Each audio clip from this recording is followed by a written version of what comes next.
ay atin muna, Ms. Joy, pakinggan ang isang panimulang mensahe na magmumula po sa atin pong pinakamamahal. Walang iba kundi ang atin pong minamahal na ina ng City of Carmona. I know, Ms. Joy, you will agree and all of you will agree that this woman, a public servant, is a true model of women empowerment. Truly a phenomenal woman, and I'm sure she holds the title of being the most empowered woman here in the City of Carmona, championing the rights, the welfare, and of course, the celebration of womanhood here in the city. Of course, bukod siya po ang ating first Lady Mayor through her term, talaga naman pong ang lahat ng kanyang programa at proyekto covers all sectors of our society. Hindi lang ang mga kababaihan, ang ating pong mga PWDs, ang ating mga senior citizens, LGBTQIA+ community at marami pang iba dahil naniniwala po siya na dapat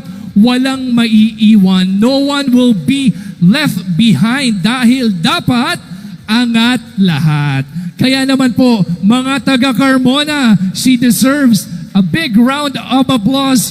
Pakinggan po natin ang isang espesyal na mensahe na mumula sa ating minamahal na ina ng lungsod ng Carmona, City Mayor Dr.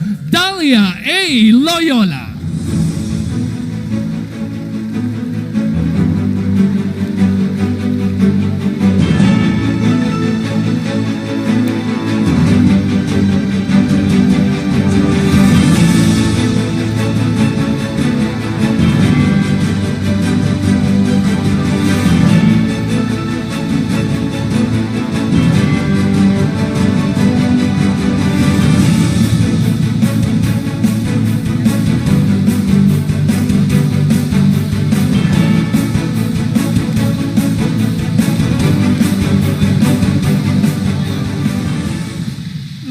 Magandang gabi po sa inyong lahat.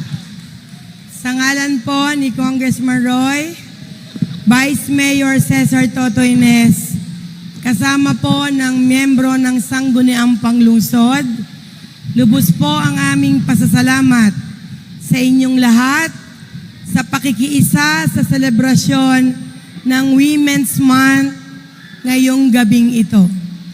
Nakita niyo po kanina ang nagagandahan, punong-puno ng pag-asa, nagpakahirap para patunayan na ang mga babae ay hindi babae lamang, kundi may magagawa at matagal na po nating napatunayan, hindi lamang sa ating lipunan, dito sa ating syudad, kundi sa buong mundo. Ang babae ay tinitingala na at malaki na ang ginagampanang papel, hindi lamang sa pamilya, kundi sa ating pong komunidad.